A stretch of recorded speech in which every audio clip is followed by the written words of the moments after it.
Bonjour à tous, j'espère que vous allez bien. On se retrouve aujourd'hui avec une nouvelle vidéo HS, donc hors série. Alors ce qui signifie donc pas de générique, pas d'intro, pas vraiment de montage, très probablement même un coq qui gueule pendant toute la vidéo et qui m'exaspère.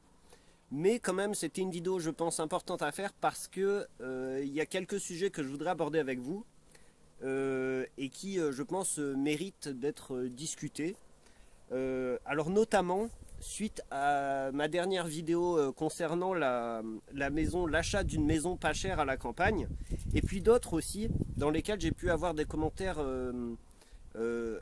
plutôt intéressants, en vérité plutôt intéressants, et que je me dois d'éclairer.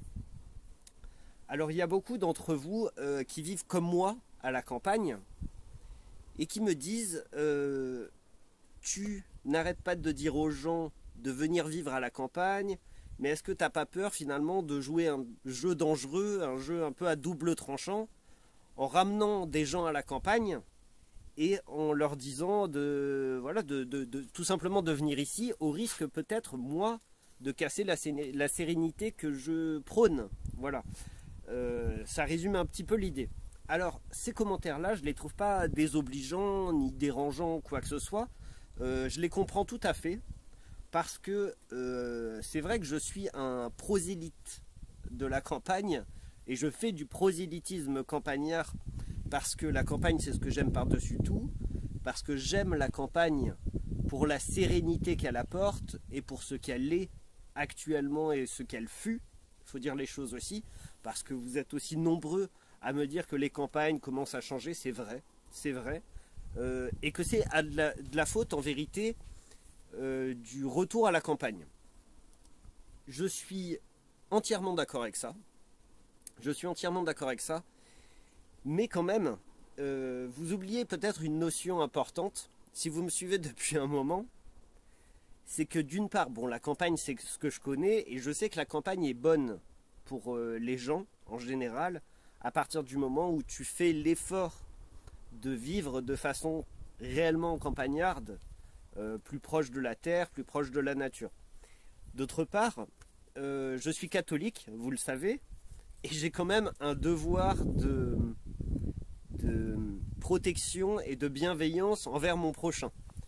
Et je pense que ça joue dans mon processus de réflexion, et que ça joue aussi de fait dans mes vidéos. Je le dis depuis la première vidéo. Comment vivre à la campagne, comment bien vivre à la campagne, quelles sont les bonnes raisons pour venir vivre à la campagne. Et je sais que je joue ce jeu dangereux, je le sais. Parce que moi, comme vous peut-être, j'ai eu des voisins par moments qui étaient des néo-ruraux extrêmement urbains, qui sont venus s'installer. On m'a emmerdé avec mon coq, on m'a dit oui mais qu'est-ce que c'est que ce coq là qui chante à partir de 6 h du matin, faudrait qu'il chante pas avant 9 h. Les gens je leur dis bon bah écoutez c'est pas possible ça, si vous voulez pas entendre d'animaux bien sûr qu'il faut pas venir à la campagne, mais quand même à côté de ça j'arrive pas quand même à leur en vouloir pleinement, parce que je me dis, et j'observe, je constate dans quel état de déréliction tombe le pays, et notamment les villes. J'arrive pas à leur en vouloir à ces gens-là, parce que je me dis, d'une certaine façon, ils sont mieux là. Alors je suis peut-être trop bon, c'est une possibilité, je suis peut-être trop bon, trop bienveillant, je sais pas. Il n'empêche que j'entends ces commentaires, que j'en partage la majeure partie, mais que je ne pense pas changer ma façon de faire en soi. Parce que, comme je l'ai expliqué aussi, je pense que la pérennité des campagnes va dépendre aussi des urbains qui y retourneront. J'ai parlé notamment des accès aux services publics, à la médecine, surtout j'ai beaucoup parlé de la médecine à la campagne, et des problèmes des déserts médicaux. Et je pense que la campagne ne peut pas survivre par elle-même, en fait. On a besoin de forces vives à la campagne. Alors effectivement, c'est chiant. C'est chiant, je suis d'accord avec vous, c'est chiant quand tu as des néo-ruraux qui viennent pour faire de la peinture. moi ça me gonfle. Quand je rencontre des néo-ruraux et que je leur dis bon bah qu'est-ce que tu fais, qu'est-ce que tu comptes faire, machin, et qui me dit ouais bah je sais pas, je vais faire des ateliers djembé pour les jeunes, ou alors ah ouais non mais ça, ou alors ça surtout, c'est surtout ça en fait ce que je vais vous dire là, ou alors je fais de la, enfin des trucs, des médecines alternatives, je sais pas, de la lithothérapie avec les pierres, les méditations, mantras et tout ça. C'est surtout ça d'ailleurs qu'on entend en fait, plus que les ateliers de djembé, quoique. Euh, ça m'embête parce que ça n'apporte aucune valeur à la campagne. D'avoir des marabouts et des joueurs de tam-tam, vous comprenez. Donc voilà, en ça, c'est pour ça que je comprends vos commentaires, quoi, quand vous me dites ça, et je suis toujours, pour être honnête, je suis toujours emmerdé quand je reçois un commentaire comme ça, parce que je suis dans un espèce de flou un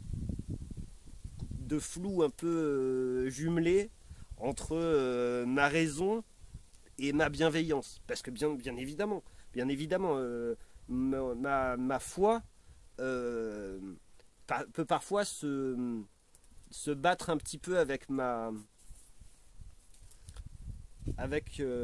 avec mon souhait quotidien de vivre sereinement. Bien entendu, moi je parle d'isolement plusieurs fois. Vous vous doutez bien par là que ce que je veux dire par là, c'est que je ne veux pas avoir d'emmerdeur à côté de moi. Pour autant, voilà. Comme je vous le disais, je reste un catholique bienveillant, et j'aimerais que les choses se passent bien pour le maximum de monde. Donc en soi, quand je regarde la télé ou quand il m'est rapporté certains faits qui se passent en ville, ben j'ai mal pour les gens qui vivent en ville, quoi. De vivre dans un contexte comme ça, quand moi je vis dans un contexte extrêmement serein et bénéfique, je pense, pour l'homme au sens large, quoi. Voilà, donc ça c'était voilà, c'était un des points que je voulais aborder, et puis ben, on va passer au point suivant.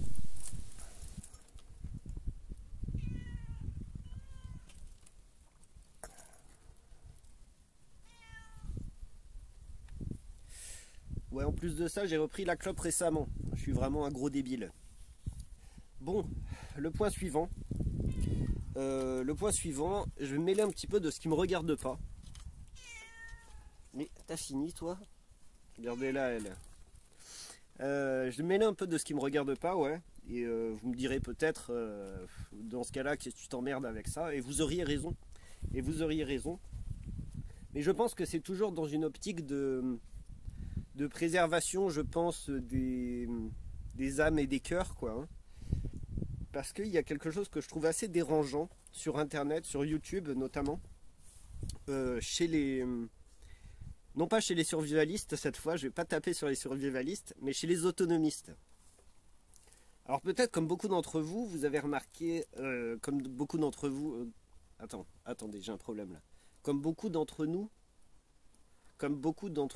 vous avez remarqué, voilà, pardon, comme beaucoup d'entre nous, vous avez remarqué qu'il y a des dissensions entre les autonomistes parfois sur YouTube. Et c'est un peu la guéguerre, le clash. Le clash, on appelle ça sur YouTube. Et j'ai trouvé ça très étonnant, en fait. J'ai trouvé ça très étonnant parce qu'ils ont sans doute, les autonomistes, des raisons d'être en désaccord parfois. Mais c'est oublier, en fait, je crois, une facette très importante. Je vais retrouver mes mots, hein, je suis désolé, en fait j'ai trop de choses qui me viennent dans la tête en même temps. Donc c'est oublier une facette importante de ce qui constitue le principe d'autonomie. Je m'explique. Le principe d'autonomie, quand on se met dans un lieu, et que on souhaite créer une autonomie, que vous ayez une maison ou je sais pas, ou une caravane ou un tipi sur un petit terrain, votre souhait d'autonomie, en fait, il va être déterminé par la situation géographique, topographique, climatique du lieu. D'accord? Si votre terrain, il y a de l'eau, et votre terrain, il n'y a pas d'eau, déjà, ça va créer deux résonances différentes de possibilités d'autonomie. Si votre terrain, il y a de l'eau courante, c'est-à-dire, par exemple, un cours d'eau, d'accord, une petite rivière, par exemple, ou alors s'il y a une mare ou un étang, ça crée encore deux possibilités différentes d'autonomie. Et en fait, ce que je constate, c'est qu'il y a des autonomistes qui se foutent sur la gueule comme ça, sur Internet, sur YouTube, mais qui en fait, en y observant de plus près, n'ont pas du tout les mêmes données climatiques et topographiques. Donc il y en a un qui va dire, voilà, moi je vais faire par exemple, vous voyez mes plants de courgettes comme ça, et il y en a un autre qui va dire, non mais non, il raconte de la merde, c'est pas comme ça qu'il faut faire, c'est comme ça. D'accord? Et après, hop, ça va se taper dessus. J'ai eu des mêmes commentaires comme ça, quand... attendez, je bois un coup. J'ai eu ces mêmes commentaires quand j'avais montré la vidéo, je montrais mon champ de patates avec mon champ de patates et d'oignons. Certains m'ont dit, oui, mais ça va pas, ta terre ça convient pas, le lieu ça convient pas, l'exposition ça convient pas. Bon, résultat, désolé les gars, mais je vais bouffer des patates et des oignons tout l'hiver, d'accord? Parce que ça a vachement bien fonctionné. Et je suis très content parce que les patates et les oignons, c'est la base de mon régime alimentaire, quoi. Hein. Donc, a priori, ça va très bien se passer pour moi. Merci, ok? Cependant, le coq qui s'énerve. Cependant, disais-je, il est très fort probable que ma façon de faire, là où je vis, je suis en Occitanie, d'accord? Enfin, je vais pas situer trop précisément, mais parce qu'on s'en fout.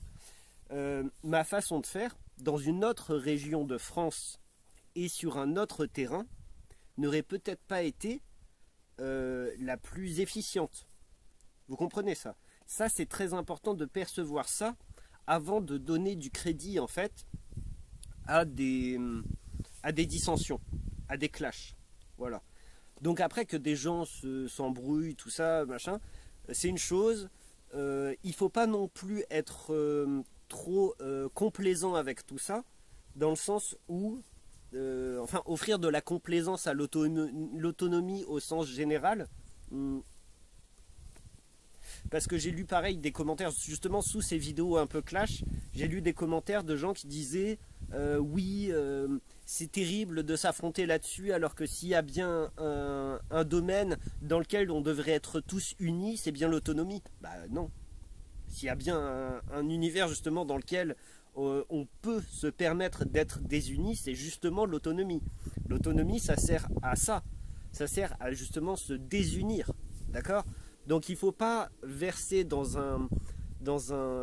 une problématique de clash constant, mais il ne faut pas non plus verser dans de la complaisance par rapport à ce que serait le domaine de l'autonomie, en pensant que bien sûr c'est les petites fleurs et les balades tous en se tenant la main, parce que c'est faux en fait.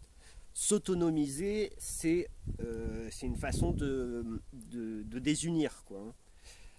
Donc voilà, mais en fait le point important, c'est pas tellement le point humain et sociologique du clash qui est intéressant, c'est le point de constatation géographique.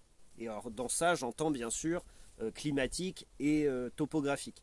C'est ça, en fait, la seule différence qu'il y a, c'est la topographie.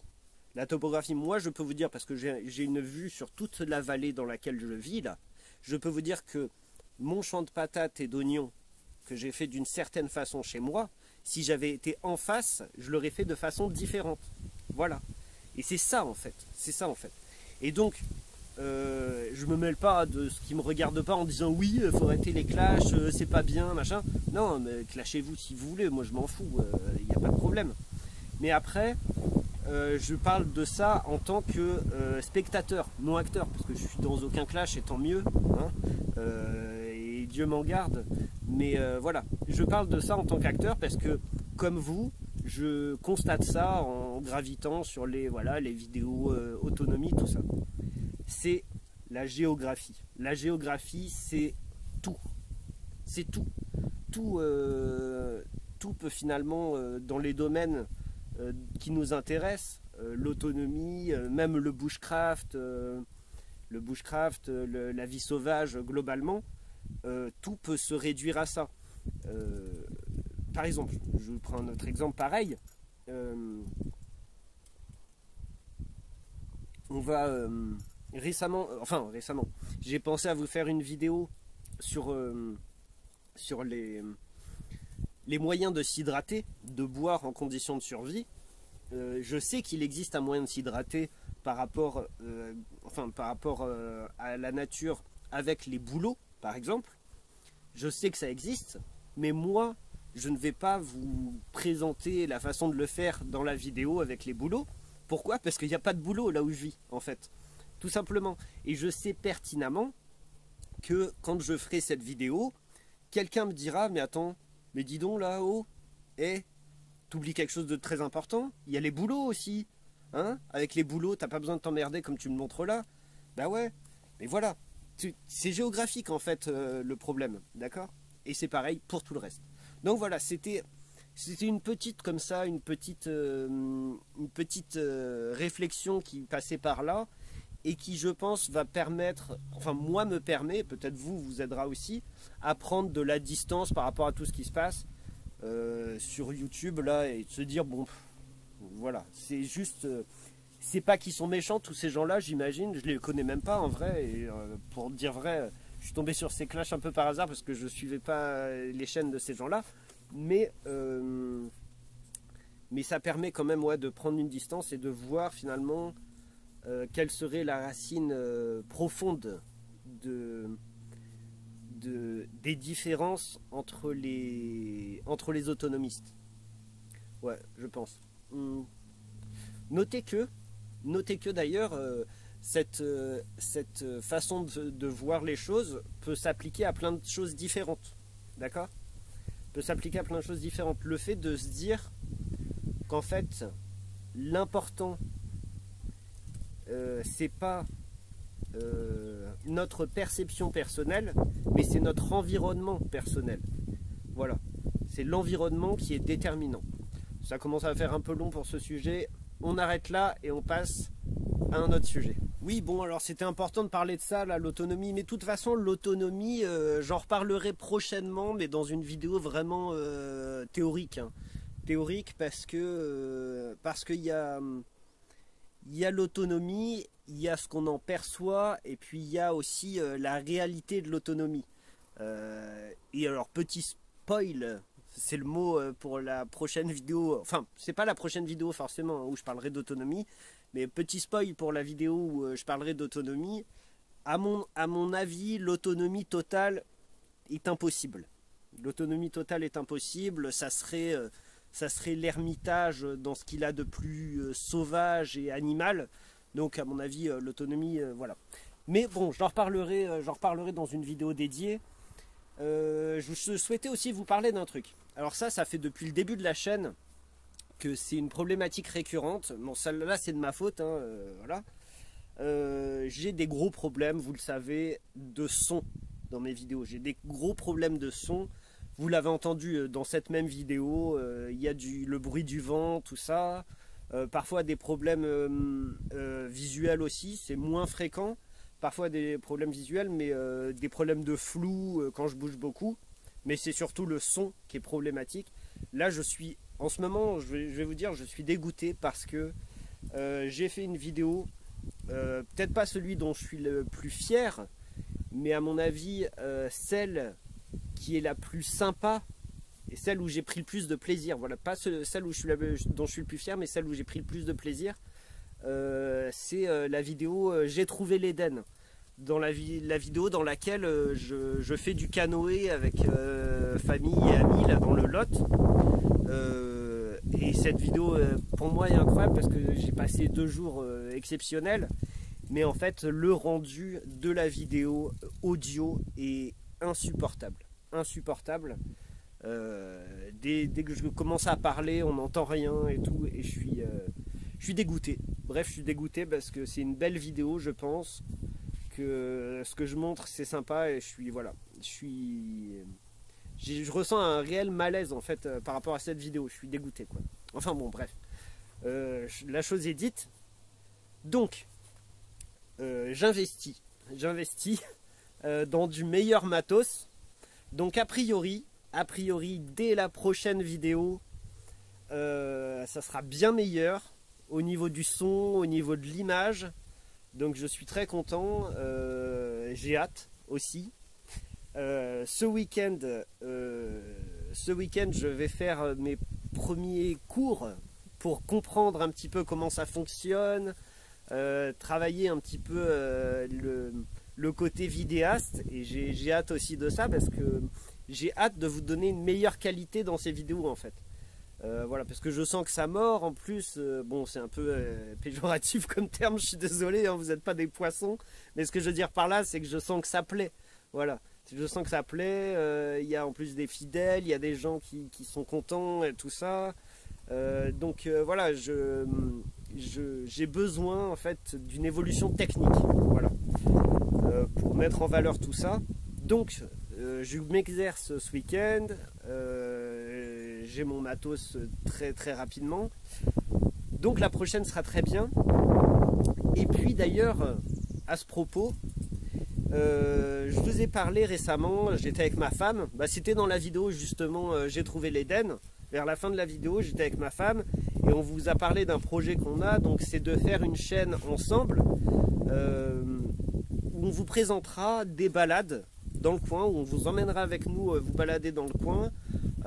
Soit des randonnées, soit des jolis villages